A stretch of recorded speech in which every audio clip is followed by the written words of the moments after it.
Bonjour à tous, édition spéciale sur les chaînes parlementaires. Nous allons bien sûr suivre en direct l'annonce du premier gouvernement de Manuel Valls, une édition spéciale que j'ai le plaisir de vous présenter avec Jean-Pierre Grassien. Bonjour Jean-Pierre. Bonjour. Alors une annonce, Jean-Pierre, qui interviendra à 11h15, très précise, une annonce qui sera faite par Pierre-René Lemay, le secrétaire général de l'Élysée, qui se présentera sur le perron de l'Élysée pour faire cette annonce. Vous pourrez suivre bien sûr tout cela en direct sur les chaînes parlementaires. Et pour décrypter cette annonce, décrypter le contenu de cette nouvelle équipe gouvernementale, Judith Weintraub, éditorialiste au Figaro. Bonjour Judith. Bonjour Jean-Pierre. Pour LCPN, Gérard Leclerc. Michael Zamès pour Public Sénat, éditorialiste chez nos confrères Public Sénat. Bonjour Michael. Michel Cottard, éditorialiste, journaliste. Merci à vous quatre d'être avec nous pour cette annonce de cette équipe Valls, tant attendue depuis maintenant un peu plus de 24 heures, presque 48 heures. Avec nous également en direct depuis l'Assemblée nationale, Thomas Soulier, et puis du côté du Sénat, Perrine Tarnaud, du côté de la fameuse salle des conférences, du côté du Palais du Luxembourg. Thomas Soulier et Perrine Tarnaud nous donneront notamment les premières réactions juste après l'annonce attendue, vous l'avez dit Oriane, à 11h15 de cette équipe gouvernement de combat, a souhaité le chef de l'État François Hollande. À quoi allez-vous jauger, Michel Cottard, qu'on aura bien à faire un gouvernement de combat? D'abord un gouvernement resserré, sûrement, de faire réduit. Si on nous annonce aujourd'hui 40 personnes, on aura l'impression que ça n'est pas un gouvernement de combat. Peut-être un gouvernement rajeuni, avec quelques personnalités venant... peut-être pas de la société civile, mais plus jeune de la société politique. Et puis, une cohérence autour de Manuel Valls. Et c'est ça qui est effectivement le plus difficile, puisqu'on voit bien que à gauche du Parti socialiste, on s'agite et qu'il faudra bien tenir compte des équilibres internes au Parti socialiste. Et les Verts même seront si on ne reflète pas toutes les tendances. Et les Verts ne seront pas là. Mais ça, c'est une certitude au moment où nous parlons. Judith Weintraub, un gouvernement de combat, ça pourrait ressembler à quoi, selon vous? Ce qui définit une équipe de combat, que ce soit un gouvernement ou un bataillon, c'est qu'ils aient le même objectif et la même stratégie. Et de ce point de vue-là, je trouve que l'absence des Verts est plutôt un bon signe pour Manuel Valls, puisque... Ne pleurons pas. Pour une fois, un parti politique a décidé d'agir en fonction de la cohérence idéologique. Le bureau exécutif des Verts a décidé hier que la stratégie de Manuel Valls n'était pas compatible avec sa ligne. Il en tire la conclusion qu'il n'y aura pas de ministre vert au gouvernement. Ça va plutôt dans le bon sens pour Manuel Valls, je trouve. Est-ce que, Michael, c'est pas quand même dangereux que les Verts ne soient pas à l'intérieur de ce gouvernement? Pour Manuel Valls, il vaut mieux des Verts au gouvernement où ils sont tenus un devoir de loyauté plutôt que des Verts électrons libres. Là, ils seront électrons libres, ça c'est sûr. Maintenant, ils ne seront pas dans le gouvernement. On nous avait dit peut-être qu'un ministre vert serait présent, mais... visiblement, depuis hier soir, c'est fini, on n'en parle même plus. Électron libre, est-ce que le mot n'est pas tout de même un peu fort? On est dans le cadre d'un soutien au gouvernement sans participation au gouvernement. Si on a bien compris la ligne Mais la ligne qu'on du va parti, c'est de savoir s'ils votent la confiance ou non. Ouais. C'est la seule ligne dont on pourra juger si les Verts sont dedans ou s'ils sont dehors.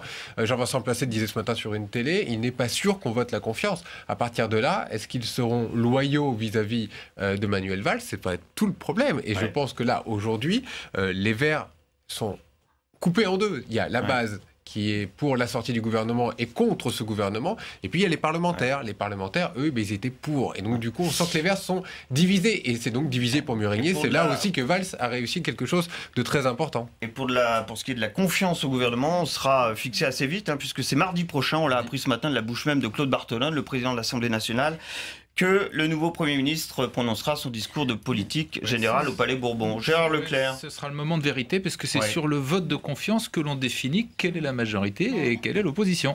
Et donc, ça peut être assez compliqué chez les Verts, parce qu'ils sont effectivement pas du tout tous sur la même ligne. Il y en a qui ont dit très clairement, à commencer par François-Michel Lambert, un député vert de Marseille, si je ne me trompe pas, clairement que lui, il était totalement opposé à la décision qui avait été prise par le bureau exécutif et qu'il a même dit qu'il faut combattre la décision prise par les Verts. Donc ça ne va pas forcément être simple chez eux. Autrement, sur le gouvernement, sur la question que vous disiez tout à l'heure, à mon avis, il y a deux signes qui seront importants. D'une part, c'est les poids lourds qui seront dans ce gouvernement, parce que ça c'est important. Il va y avoir des ministères très forts, donc qui va occuper ces ministères. Et la deuxième, c'est, comme ça a été dit, la cohérence et la cohésion d'équipe. C'est ça qui est vraiment important. Le grand reproche que l'on a pu faire à Jean-Marc Ayrault, en dehors du fait que les résultats n'étaient pas là, c'était bien évidemment les couacs, le manque de cohérence de son gouvernement et le manque d'autorité du Premier ministre. Qui dit gouvernement resserré dit aussi des pôles, évidemment. Ils veulent faire des ministères par ministère. Il n'y aura plus ces ministères éclatés, moins de ministres délégués. Voilà, ce sera en 2 temps aussi. Là, aujourd'hui, les ministres et après les ministres délégués. Exactement, hein, Jean-Pierre, on voit cette image du perron. Tout est prêt, le micro est installé. Annonce qui devrait intervenir dans 3 minutes. Maintenant, ce qu'il faut peut-être préciser, Mickaël, c'est une annonce qui se fera en 2 temps. À 11h15, on aura les ministres et la semaine prochaine, les ministres délégués, c'est ça? Les ministres délégués, les secrétaires d'État, on ne sait pas trop encore. Hein, jusqu'aujourd'hui, il n'y avait pas de secrétaire d'État, mais des ministres délégués. Il y avait 18 ministres pleins. Donc, c'était pas énorme non plus, 18 ministres. Mais après, il va falloir aussi des équilibres politiques. On annonce entre 15 On annonce et 18. une quinzaine de ministres. Donc, ça veut dire peut-être entre 12 et 15 ministères. Il y a aussi la parité qui est très importante. Il va falloir essayer de trouver les femmes ou faire un petit peu moins d'hommes. Mais ça ne sera pas simple. Et on nous dit là aujourd'hui quelques annonces, en tout cas, qu'on pourrait donner. C'est les supputations sur des ministères. Et notamment ce fameux ministère de l'écologie, de la transition énergétique, des transports, du logement, qui serait le très très grand ministère. Et dont aurait la charge Ségolène Royal, c'est peut-être aussi... Ministère qu'aurait refusé les Verts. Voilà, et qui sera ministre d'État? Il va falloir voir ça. Alors, aussi. Michel Cotta, sur ce qui vient d'être dit, on peut rebondir, c'est un peu peut-être contradictoire avec cet esprit de combat que souhaite mettre en place Manuel Valls. On va avoir finalement une annonce en 2 temps, les ministres, les grands ministères, et puis les secrétaires d'État la semaine prochaine. Est-ce qu'au final, on ne va pas avoir un gouvernement d'une trentaine de personnalités, voire un peu plus Oui, d'une trentaine de personnalités peut-être, mais ce qui est quand même important, c'est l'annonce d'aujourd'hui. Ça s'est toujours fait, enfin ça s'est plusieurs fois fait, la nomination en 2 coups. Mais l'important, c'est nettement aujourd'hui, alors qu'après, dans un second temps, il compense un peu ou l'absence de femmes, ou la parité, ou l'absence de courant, peut-être. Mais non, je crois qu'il faut vraiment s'accrocher. On n'arrive pas en France à avoir 20 ministres ça vous paraît tout à fait logique, cette idée d'avoir une trentaine de personnalités, voire plus dans un gouvernement au final. L'Allemagne, il n'y a pas beaucoup de grands ministères, mais il y a beaucoup de secrétaires. Et puis surtout, il y a beaucoup de secrétaires d'État. Et donc, ce qui sera important à surveiller, c'est si les prochains qui seront nommés, ce qui ne seront pas nommés aujourd'hui, si c'est des ministres délégués ou des secrétaires d'État. C'est pas pareil. Le secrétaire d'État est véritablement sous la coupe du ministre, et il n'est là que pour traiter certains dossiers. Ministre délégué, voilà, ministre délégué, c'est plus compliqué parce que souvent ils ont tendance à vouloir prendre leur autonomie et à dire et à contredire le ministre. C'était tout le problème de ce gouvernement. Je vais rajouter un dernier élément. Ce qui caractérise un gouvernement, une équipe de combat, c'est l'accord à la tête entre les chefs. Or, il semblerait que depuis hier, ce qui coince en particulier, ce sont les bisbilles entre François Hollande et Manuel Valls pour placer chacun des fidèles à des postes stratégiques. Alors, il ne faudrait pas que dans le gouvernement qu'on va découvrir dans quelques minutes, il y en ait un qui soit évidemment le gagnant et l'autre le perdant, parce que là, ça serait un très mauvais signal et l'attelage serait branlant dès le départ. S'il est branlant dès le départ, il va effectivement. C'est pour il risque de ne pas durer longtemps. C'est pour ça aussi que le choix entre 2 personnes peut aussi arriver sur une 3e solution, une 3e homme. Et je pense qu'on va avoir quelques surprises dans ce gouvernement. Alors là, vous parlez peut-être plus précisément, je vous donne la parole tout de suite, Michel, au cas du ministère de l'Intérieur. Absolument, parce que là, en ce moment, il y avait une guerre qui opposait un proche de François Hollande, François Rebsamen, à Jean-Jacques Urvoas, qui est plutôt proche de Manuel Valls. Alors pourquoi ne pas imaginer une 3e solution? Et ce sera l'une des hypothèses qu'on met sur la table aujourd'hui. On va attendre évidemment l'annonce pour confirmation, mais on suppose déjà quelques noms qui circulent, comme celui de Bernard Cazeneuve. On va rester au conditionnel, évidemment, mais ça pourrait être l'une des surprises de ce gouvernement. Donc, le choix entre 2 personnes, on préfère une 3e solution, c'est peut-être moins compliqué. Oui, et puis il faut voir aussi, effectivement, si les périmètres ministériels seront redéfinis, parce que tout le temps et depuis très longtemps, on nous dit quand on fait un gouvernement resserré, il faut quelques grands pôles. Alors on dit, voilà, par exemple, les finances, ce sera le MITI, et puis tout le temps, ça se heurte aux réalités. Et puis la deuxième chose, c'est que les réalités, c'est aussi que les ministres qui sortent, généralement, sont pas très contents de sortir, et que ça ajoute un fort climat de mécontentement de la part des gens qui partent. C'est injuste, mais c'est comme ça. Et plus il y en a qui sortent, et plus il y en a qui râlent. Alors toujours en direct cette image, Oriane. Il est 11h16, un tout petit peu de retard, donc, puisqu'on nous annonçait ce gouvernement 11h15 précise. Selon l'Élysée, une annonce qui ne devrait donc plus tarder. Alors, Mickaël, vous avez cité le nom de Bernard Cazeneuve. Il y a aussi d'autres noms qui circulent. On parle notamment de Benoît Hamon à l'Éducation nationale. Est-ce que ces informations sont confirmées, Michael? Oui, qui aurait une place très très importante dans le gouvernement. On parle peut-être même de numéro 2 du gouvernement, ministre d'État. Ça donne aussi des gages à la gauche, aux équilibres politiques dont on parle depuis tout à l'heure. Et il faut faire aussi un petit peu contenter un peu cette aile gauche qui râle depuis 2-3 jours, depuis en tout cas les résultats des élections municipales. Donc là, c'est peut-être un gage donné à cette frange du parti, en tout cas pour Benoît Hamon. Il y en aura d'autres. On attend aussi de savoir quelle sera la position d'Arnaud sur ces Montebourg. images. Michael Zamès, pardonnez-moi, je vous coupe. François Hollande, qui donc devait partir à Bruxelles à 10h30, qui est donc parti un tout petit peu plus tard. Voilà, François Hollande, qui parler aux quelques membres de la presse, bien sûr, du côté de la salle de la cour de l'Élysée. Oui, l'annonce ne pouvait pas se faire non plus quand François Hollande est à l'extérieur de la France. C'est quelque chose qu'on devait préciser. Là, il est en route, donc on va peut-être pouvoir avoir cette annonce. Il restera sur le territoire français jusqu'à l'annonce. Voilà, il va à Bruxelles pour parler, rappelons-le, de la Centrafrique, essentiellement. Gérard Leclerc, encore peut-être des dernières informations dont vous disposez sur cet équilibre, ces grands ministères, c'est vrai, souvent annoncés, ces grands pôles ministériels, mais qu'on n'a pas si souvent. Merci de me poser la question à moi, parce que je risque d'être démenti dans 2 minutes. Donc il faut être extrêmement prudent. Non, mais bon, il y a des ministères qui semble-t-il qui ne devraient pas bouger, comme Laurent Fabius qui restera aux Affaires étrangères, comme semble-t-il Le Drian qui resterait finalement à la Défense, alors qu'à un moment on avait pensé à lui, notamment pour l'intérieur. Arnaud Montebourg devrait récupérer un grand ministère, entreprise, industrie, commerce, etc. Qu'est-ce que je peux vous dire d'autre? L'agriculture, à première vue, Le Foll le garderait, mais prendrait le porte-parole en plus, absolument.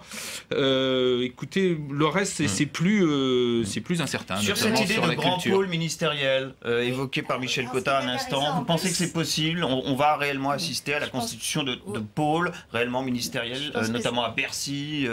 Est-ce que c'est possible selon vous? Je pense que c'est ce qui est en préparation. Et ce qui est intéressant, c'est que ce serait vraisemblablement tenu par des gens, Benoît Hamon d'une part, Arnaud Montebourg d'autre part, qui avec Manuel Valls ont noué un accord politique. On aura une espèce de triangle de Weimar au gouvernement qui contrôlera les choses, évitera les débordements. Et je trouve que c'est un très bon signe, encore une fois, pour la cohérence de l'équipe. On ne part pas comme ça, juste en faisant des dosages en fonction des sensibilités. Il y a un accord politique et ça doit être sans doute aussi un élément d'inquiétude supplémentaire pour François Hollande, qui se retrouve face à un front assez organisé, finalement. Alors, peut-être d'où aussi la réunion hier soir de ce qu'on appelle les Hollandais, autrement dit les très proches du chef de l'État, les proches de la première heure.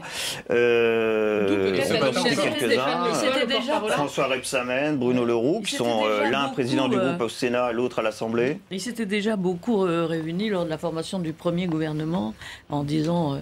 quand même, il faut... Et nous. Alors, c'était...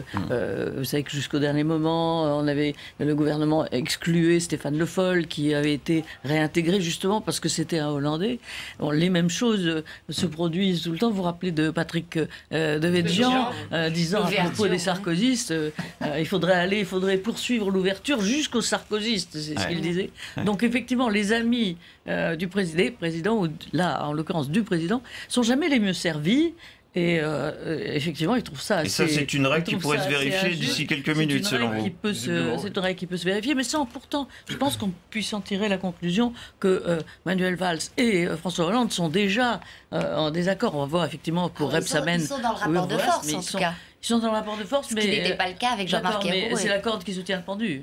C'est-à-dire que... c'est sûr qu'ils sont sur le même bateau. Donc, ils sont sur le même bateau. Pour prendre une autre image. Mais c'est le premier rapport de force entre François Hollande et Manuel Valls. Il y a eu des allers-retours entre Matignon et l'Élysée. Ils sont en train de se jauger un petit peu pour savoir un petit peu qui sera et jusqu'où Manuel Valls peut aller un petit peu dans la transgression vis-à-vis de François Hollande. Jusqu'où est-ce qu'il peut aller? C'est la vraie question. Et là, il a un pari à faire, Manuel Valls, aujourd'hui. S'il réussit ce pari de ce premier remaniement, il sera le chef de la majorité.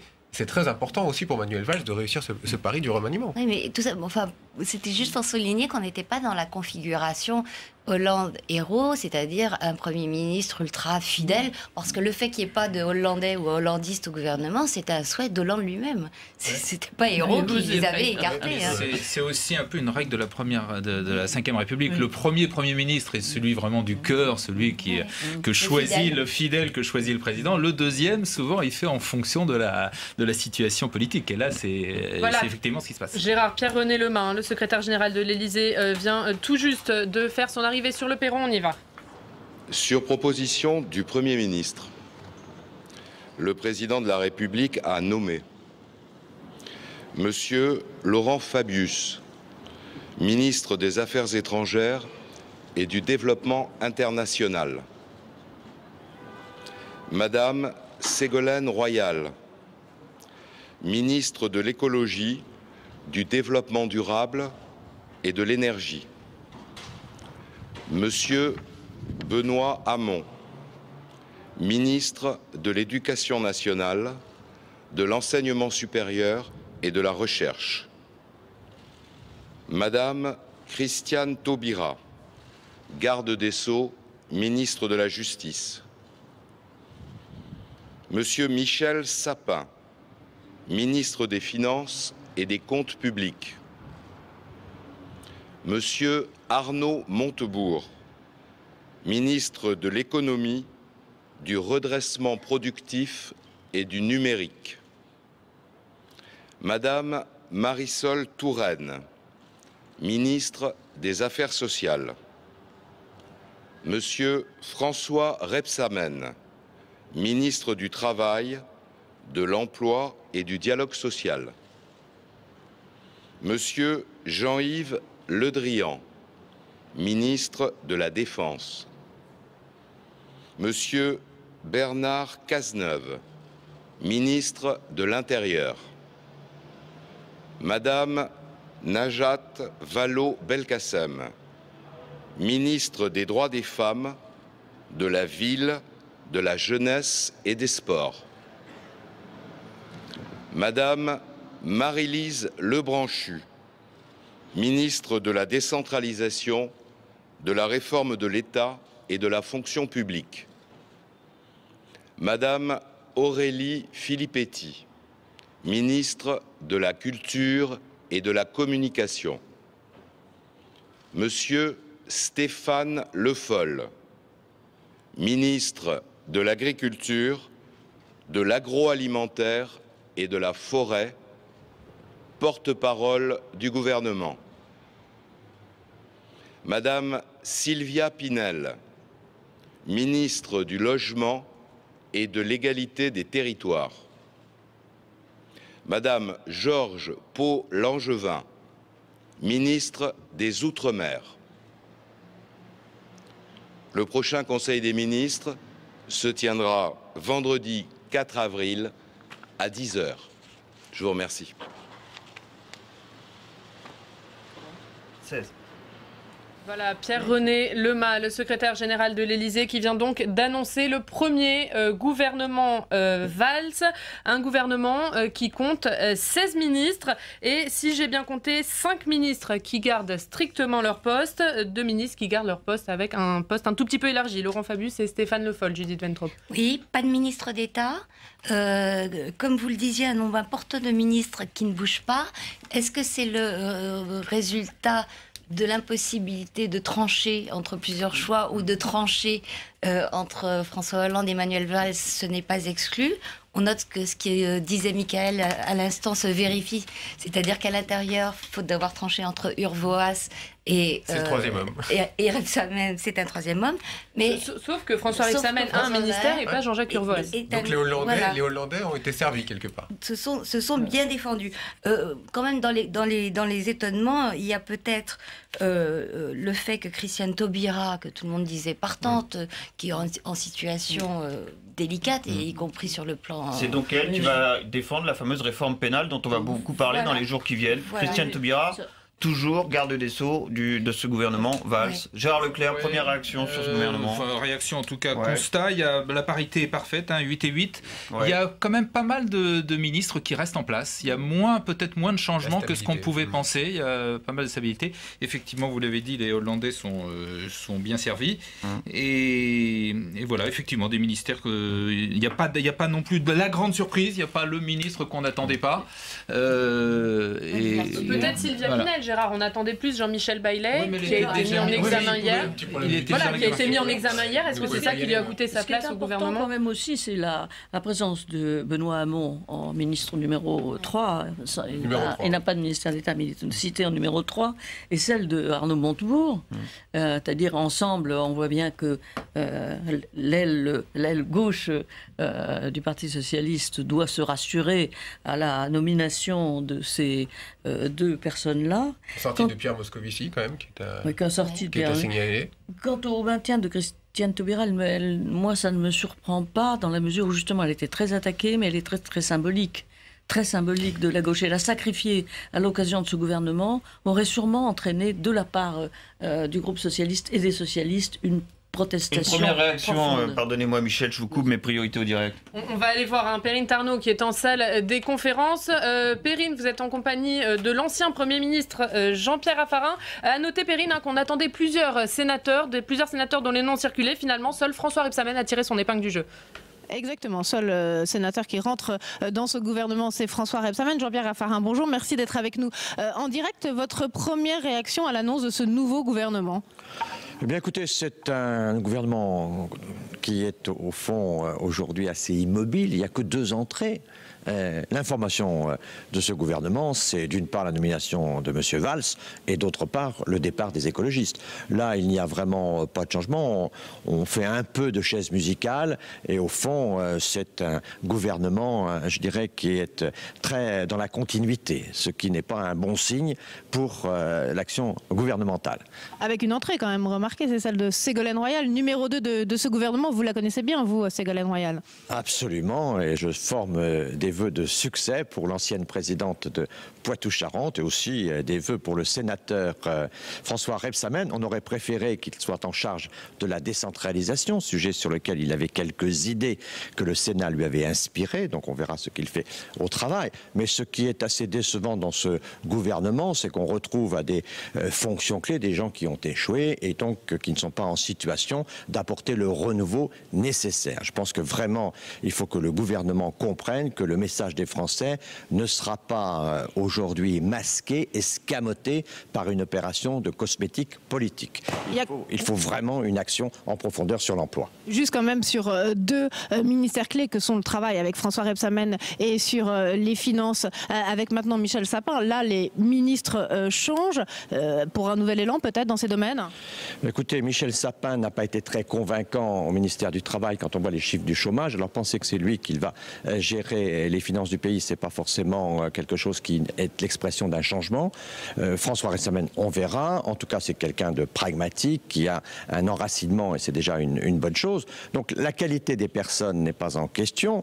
Ce qui est en question, c'est la dynamique de ce gouvernement et je pense que le degré de changement est insuffisant. Et je pense que le message des Français exigeait un gouvernement davantage remanié. Très bien, écoutez, merci beaucoup Jean-Pierre Raffarin d'être venu en direct sur notre antenne pour cette première réaction donc au gouvernement annoncé à l'instant. Merci beaucoup Perrine pour cette première réaction de la part de l'ancien Premier ministre Jean-Pierre Raffarin. Ségolène Royal, on va en parler dans un instant. Peut-être un petit retour en arrière, portrait de Ségolène Royal, c'est un retour sur l'avant-scène. Regardez. Ségolène Royal au ministère de l'écologie. Avril 2007, c'est elle qui incarne l'espoir des socialistes. Première femme française à accéder au second tour d'une élection présidentielle. Sa forte personnalité marquera la campagne. Non, je ne me calmerai pas. Ne montrez pas du doigt avec cet index pointé parce que franchement... Non, je ne me calmerai pas. Non, je ne me calmerai pas. Je ne me calmerai pas. Pour être président de la République, il faut être calme. Non.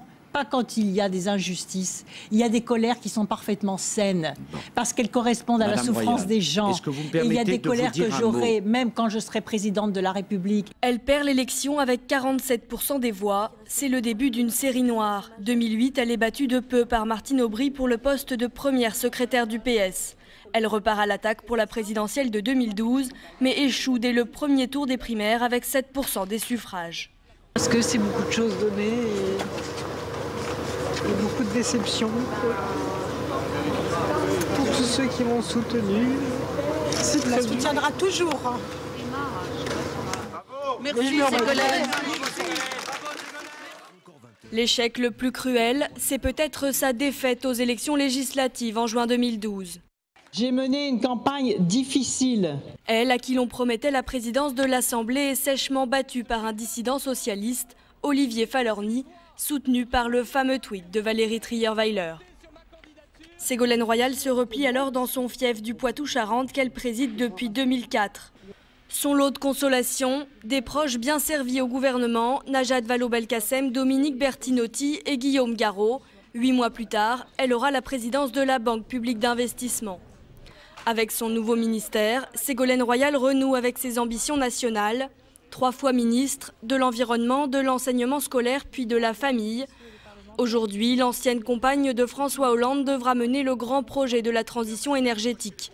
Elle devient donc l'un des piliers du gouvernement, elle qui, dit-on, est restée une grande complice politique de François Hollande. Voilà, Ségolène Royal, l'un des piliers du gouvernement Valls, elle en sera numéro 3. C'est son grand retour sur la scène politique, Judith. Absolument, c'est son grand retour dans des domaines où elle n'a pas forcément brillé, puisque, comme vous le rappeliez, elle a déjà été en charge de ces questions-là. On l'attendait plutôt à l'éducation, où elle apportait une voix originale et moderne, qui aurait bien correspondu, je trouve, à ce que Valls représentait. Elle a néanmoins montré une fibre très écologique du côté de sa région, Poitou-Charentes. Oui, Michel... mais une grosse réussite économique. C'est une bonne idée de lui avoir donné ce ministère. Maintenant... J'espère que la nomination de Ségolène Royal n'occultera pas le reste pour la presse People, qui ne verra évidemment qu'une deuxième mort de Valérie Trierweiler. Donc j'espère que ce ne sera pas le cas. J'espère que ce ne sera pas le cas, mais... Place au direct toujours dans cette émission spéciale. Laurent Baumel, député socialiste, est au micro de Thomas Soulier du côté de l'Assemblée nationale. Oui, bonjour Laurent Baumel. Alors, on l'a vu, vous avez suivi de près ce remaniement. Seuls 2 entrants, c'est pas la grande révolution annoncée, ce remaniement ? Non, c'est vrai que c'est pas en première analyse un grand bouleversement. Il y a des choses intéressantes. Le fait par exemple que Arnaud Montebourg soit à l'économie, ça lui permettra de peser peut-être sur les questions européennes. Mais pour l'essentiel, il n'y a pas de grand bouleversement. Et si je prends par exemple le cas des finances, Michel Sapin, je crois, remplace Pierre Moscovici. Ça ne traduit pas a priori une volonté de changer de ligne plus que ça, quoi. Donc est-ce qu'on peut dire que l'aile gauche du PS est quelque peu aujourd'hui déçue par ce remaniement ? Ni déçu, ni pas déçu. Nous, ce que l'on cherche à voir, si vous voulez, c'est si dans les jours qui viennent, Manuel Valls va imprimer des inflexions nouvelles à la politique gouvernementale. Le casting gouvernemental est un indice parmi d'autres, c'est pas le seul. C'est un indice important. Oui, bien sûr, il y aura la déclaration de politique générale aussi.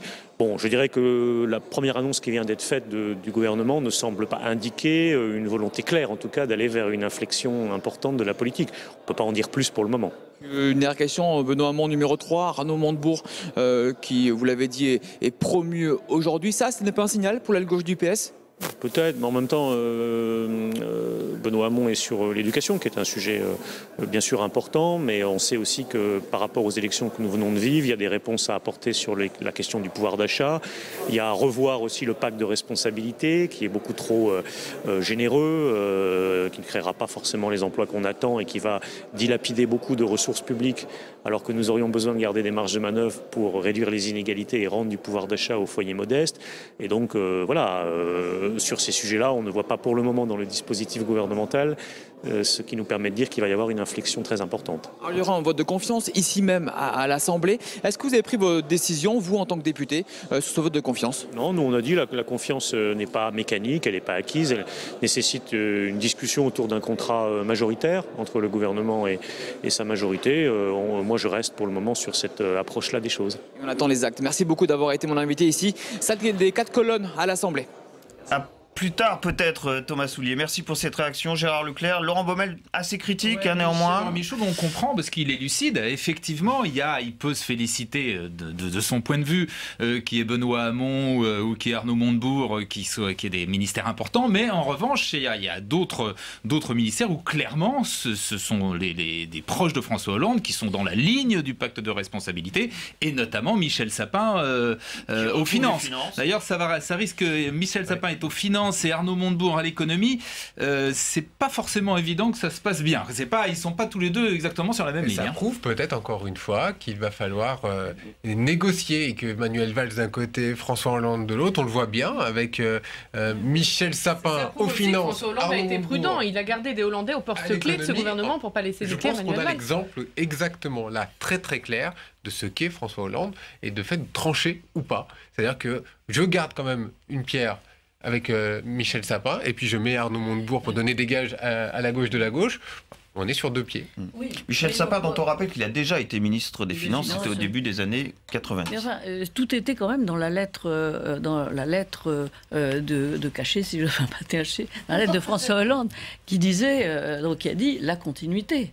On a bien vu que c'est la continuité. La même chose en plus fort, plus il faut le chef à Bercy, on l'a entendu depuis des mois qui est le chef à Bercy. On voit très bien qu'il ne renonce pas, il ne renonce pas à sa politique, il ne renonce pas à sa politique de pacte de responsabilité, et par conséquent, il s'entoure de gens qui sont à la fois symboliques de ça, tout en essayant de garder sa gauche. Je vois mal ce qu'on peut faire d'autre si on continue la même politique. Et qui, d'un certain point de vue, seront aussi des soutiens de Manuel Valls par rapport à la gauche de la gauche, quand même. Michel Sapin est plus proche en termes de politique de ce que veut Manuel Valls par rapport à... Et Montebourg est très proche, très amicalement proche de Manuel Valls. Et le porte-parole a été confié à Hollandais pur jus. Là, c'est un très très proche. On est vraiment dans le premier cercle autour de François Hollande. Il s'agit bien sûr de Stéphane Le Foll, qui garde son porteuil de l'agriculture. Là aussi, on peut y voir un signe que les Hollandais qui ont fait pression hier soir ont obtenu ce poste très médiatique. Oui, et puis Hamon et Montebourg, et surtout Montebourg d'ailleurs, sont des patrons politiques. Là, on est vraiment dans un gouvernement ultra politique. On parlait des conflits organisés, ou en tout cas des tensions organisées. Il y en a une majeure, c'est celle entre Manuel Valls et Christiane Taubira. Rappelez-vous ce qui s'est passé quand il n'était que ministre l'un et l'autre. Là, son maintien, je n'imagine pas un instant que ce soit Manuel Valls qui ait insisté pour qu'elle reste, nous promet de jolies séances en perspective. C'est difficile aussi pour lui d'avoir sa peau, si j'ose dire, publiquement. Donc, dans la mesure, elle est un symbole. Si vraiment Manuel Valls avait décidé son départ du gouvernement, je crois que ça lui aurait été retenu contre lui par l'ensemble du Parti socialiste. Donc, je ne suis pas sûr que ce soit, je veux dire, un oukase de François Hollande d'avoir gardé Taubira. Je pense que c'est aussi un sentiment de prudence. Un sentiment de prudence. Les radicaux sont présents. On a une réaction du côté du Sénat, Oriane. Oui, on va retrouver Perrine Tarnaud en compagnie du vice-président socialiste du Sénat, Didier Guillaume, qui voit donc son patron de groupe entrer au gouvernement, Perrine. Exactement, Oriane. François Rebsamen qui rentre donc au gouvernement. Votre première réaction, Didier Guillaume? Moi, je suis très heureux pour lui. François Rebsamen est un poids lourd de la majorité. C'est quelqu'un de très important. Et c'est bien qu'il rentre dans ce gouvernement. Le président de la République a fixé une feuille de route. Un gouvernement resserré, un gouvernement de combat. Et les ministres qui viennent d'être nommés sont des ministres de combat. Des ministres qui ont une expérience, des ministres solides. Et il faut être solide pour affronter cette période. Alors Jean-Pierre Raffarin, qui était à ce micro il y a quelques minutes, dit « Je vois pas tellement le changement avec le gouvernement précédent. Je vois pas où est le gouvernement de combat. » Qu'est-ce que vous lui répondez? Il a sa position d'opposant. Moi, je pense que c'est un gouvernement de combat. Il est resserré. Il va être soudé. C'est pas un gouvernement d'amateurs, c'est un gouvernement de pros. Il faut être pro dans cette période. Parce que le gouvernement précédent n'était pas assez pro? Celui-ci l'est, et il faut absolument continuer dans cette direction. François Hollande avait fixé un gouvernement resserré. Il est resserré. Il avait fixé un gouvernement, ce qu'il a appelé de combat. Qu'est-ce que c'est un gouvernement de combat? C'est un gouvernement composé de ministres, femmes et hommes, capables d'affronter la difficulté, capables d'affronter les critiques, mais surtout les difficultés économiques, sociales. C'est très important, la réponse sociale qui devrait être nommée. Et dans ce cadre-là, François Rebsamen, dans son ministère des Affaires, du Travail, de l'Emploi, du Dialogue social, je pense, va très bien faire l'affaire. Et puis voilà, l'entrée de Ségolène Royal, l'entrée de nouveaux ministres, la réorganisation, c'est cela. Vous savez, un nouveau gouvernement. Donc le message des Français a été entendu, selon vous, avec ce nouveau gouvernement? François Hollande et Manuel Valls, le Premier ministre, ont entendu le message des Français. Vous savez, un gouvernement, c'est pas prendre les plus beaux, les plus jolis ou je ne sais trop. C'est de mettre en place les bonnes personnes au bon poste. Et c'est le cas. Alors on peut toujours dire il a fallu faire ceci, faire cela. C'est plus le sujet. Le gouvernement est en place, il va faire son travail. Je crois qu'il le fera bien. Et vous savez, le premier défi, c'est l'Europe. En plus, ensuite, il faudra répondre à ce qu'ont dit les Français dimanche dernier. Et puis, il faudra aller plus loin dans tout un tas de domaines. Je crois que ça va aller. François Rebsamen laisse une place à la tête du groupe socialiste ici au Sénat. Vous allez le remplacer? Vous êtes intéressé par ce poste? Le groupe en parlera mardi prochain, puis on verra bien, c'est une hypothèse. Très bien, donc élection dès mardi prochain du nouveau président de groupe ou ça va prendre un peu plus de temps? Non, plutôt le mardi d'après. Mardi prochain, on va faire le point et puis ça se fera sûrement dans une semaine. Très bien, merci beaucoup Didier Guillaume pour cette réaction en direct sur notre antenne. Merci Perrine. Alors Mickaël, Didier Guillaume, donc élection le 15 avril, il est candidat, on l'a clairement compris. C'est une hypothèse plus que crédible qu'il prenne cette présidence de groupe à l'Assemblée, au Sénat. Il vous l'a dit très clairement, il est candidat et il y a de fortes chances aussi pour qu'il puisse avoir cette présidence de groupe. Ça paraît logique, il est vice-président et puis il était éventuellement candidat aussi pour d'autres postes au Sénat.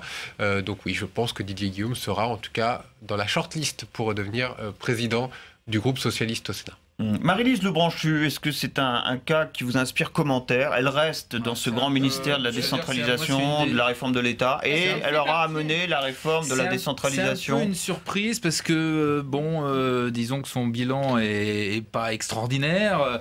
Et en plus, François Hollande a cité la réforme justement des territoires comme l'une des grandes réformes, des grands chantiers à mener. Donc on pouvait imaginer quelqu'un d'autre, mais j'imagine qu'ils ont de bonnes raisons de la maintenir à ce poste. Elle n'a plus la fonction publique, c'est peut-être quelque chose qu'on pourrait aussi, sur lequel on pourrait discuter, parce qu'il y avait des problèmes avec les syndicats, etc. Il y avait aussi de nombreuses mesures dont elle a pris. Et puis elle avait dit quelque chose, Marie-Lise Lebranchu, c'est qu'elle voulait s'arrêter, tout simplement. Oui, en principe, c'est elle qui voulait partir à la fin. Qui va piloter la décentralisation. Voilà. Alors, elle connaît. Marie-Lise Lebranchu, c'est la seule proche de Martine Aubry dans ce gouvernement, ce qui a sûrement joué. Encore une fois. De notre côté, la partie la plus importante, c'est effectivement la fonction publique, parce qu'on sait très bien que la réforme de l'État, c'est souvent une tarte à la crème. On en parle beaucoup, mais là, c'était annoncé.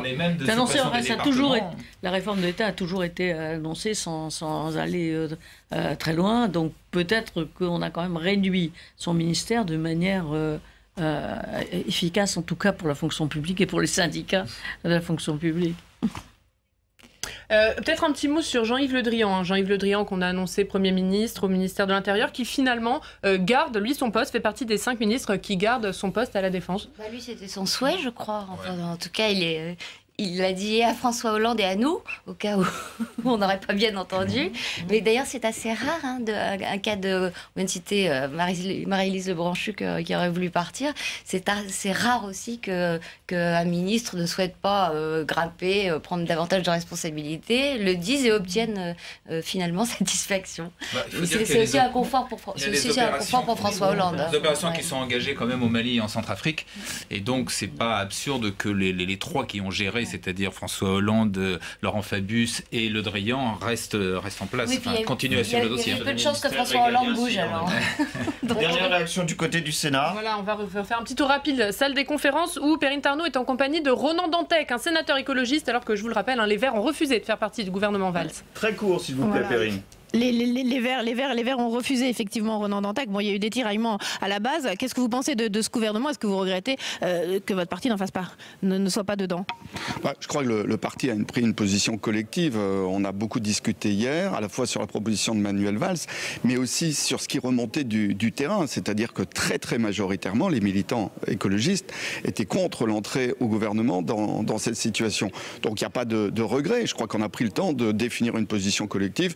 Moi, je l'assume, même si effectivement les parlementaires, mais un peu par nature, étaient plus favorables à l'entrée au gouvernement. Donc maintenant, on regarde effectivement avec attention cette composition du gouvernement. Ségolène Royal, vous êtes satisfait?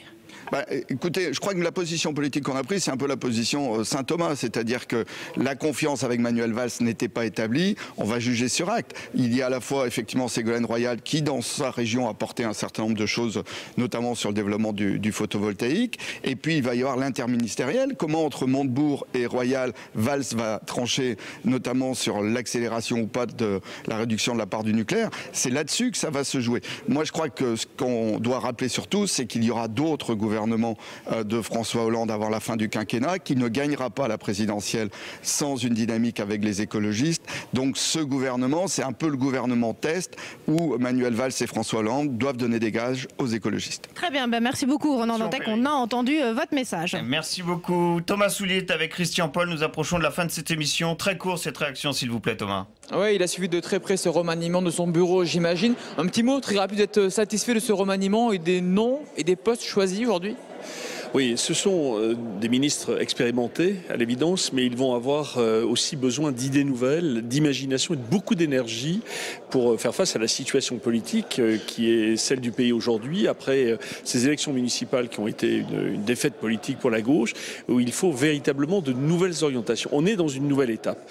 Les Français ont souhaité qu'on puisse retrouver en quelque sorte l'esprit de 2012, l'esprit du discours du Bourget. Et je pense que c'est la vraie feuille de route, au fond, de ces ministres. C'est bien ça. C'est une nouvelle étape, de nouvelles orientations, réorienter un certain nombre de politiques qui s'étaient, c'est vrai, un peu enlisées au cours des derniers mois. Et donc c'est ce qu'on attend d'eux. Et la semaine prochaine, encore une nouvelle étape, des secrétaires d'État qui seront nommés. Est-ce que vous attendez du président et du ministre, du Premier ministre, un signal avec ces secrétaires d'État, peut-être plus aile gauche, des femmes, je ne sais pas? De toute façon, le gouvernement doit être paritaire. Il doit être aussi équilibré dans les sensibilités qui y sont présentes. Mais c'est d'abord et avant tout absolument nécessaire que dans ce moment-là, on considère qu'on ne peut pas continuer comme avant. Alors il y a eu effectivement assez peu de nouvelles têtes dans ce gouvernement. C'est un appel à l'expérience. Pourquoi pas? Mais il faut aussi qu'il y ait une ambition réformatrice extrêmement forte parmi les ministres ou les secrétaires d'État qui seraient nommés la semaine prochaine. Merci beaucoup d'avoir été mon invité. Votre première réaction est ici, salle des 4 colonnes à l'Assemblée après ce remaniement. Merci beaucoup Thomas Soulier. Pour finir cette émission, je vous propose de voir ce qu'a été l'annonce. C'était sur le coup d'11h20 il y a quelques minutes de ce nouveau gouvernement, le gouvernement de Manuel Valls. On écoute. Sur proposition du Premier ministre, le Président de la République a nommé Monsieur Laurent Fabius, ministre des Affaires étrangères et du Développement international. Madame Ségolène Royal, ministre de l'Écologie, du Développement durable et de l'Énergie. Monsieur Benoît Hamon, ministre de l'Éducation nationale, de l'Enseignement supérieur et de la Recherche. Madame Christiane Taubira, garde des Sceaux, ministre de la Justice. Monsieur Michel Sapin, ministre des Finances et des Comptes publics. Monsieur Arnaud Montebourg, ministre de l'Économie, du Redressement productif et du Numérique. Madame Marisol Touraine, ministre des Affaires sociales. Monsieur François Rebsamen, ministre du Travail, de l'Emploi et du Dialogue social. Monsieur Jean-Yves Le Drian, ministre de la Défense. Monsieur Bernard Cazeneuve, ministre de l'Intérieur. Madame Najat Vallaud-Belkacem, ministre des Droits des Femmes, de la Ville, de la Jeunesse et des Sports. Madame Marie-Lise Lebranchu, ministre de la Décentralisation, de la Réforme de l'État et de la Fonction publique.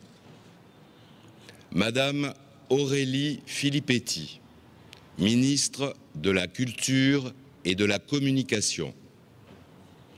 Monsieur Stéphane Le Foll, ministre de l'Agriculture, de l'Agroalimentaire et de la Forêt, porte-parole du gouvernement. Madame Sylvia Pinel, ministre du Logement et de l'Égalité des territoires.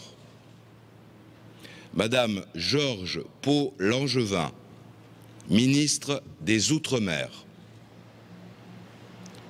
Le prochain Conseil des ministres se tiendra vendredi 4 avril à 10 h. Voilà pour cette annonce des 16 ministres du gouvernement Valls 1 que vous avez pu suivre en direct sur les chaînes parlementaires. Merci à tous d'avoir commenté cette composition du nouveau gouvernement. Merci à Perrine Tarnaud et Thomas Soulier qui ont recueilli les premières réactions des députés et des sénateurs. La semaine prochaine, nous suivrons la suite de cette composition du gouvernement Valls 1 avec l'annonce, Jean-Pierre, des ministres délégués. Et puis autre temps fort, la semaine prochaine, le 8 avril, le discours de politique générale de Manuel Valls. Tout ça, ça sera bien sûr à suivre en direct sur les chaînes parlementaires. Et les chaînes parlementaires, bien entendu. Merci à tous, à bientôt.